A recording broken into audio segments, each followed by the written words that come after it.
Good afternoon. My name is Tom Brinsnoff, Certified Master Tech out of Reading, Pennsylvania.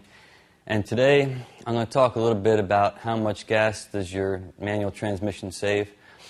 That is a huge misconception that a lot of people have done throughout the years. You can look on the sticker on the windshield when you're looking at new cars and you see highway mileage on manual transmissions is a little bit greater.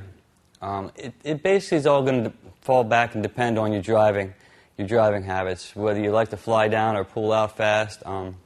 Manual transmissions will save you a little gas mileage, but you have to drive them carefully. Driving 70, 80 miles an hour down the highway obviously isn't going to help you none. Pulling out fast is not going to help you none.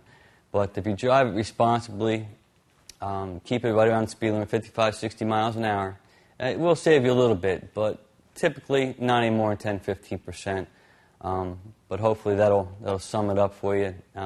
Maybe get rid of some of that misconception of manual transmission saving you some gas. But that's basically, hopefully that answers your question on how much gas does my manual transmission save.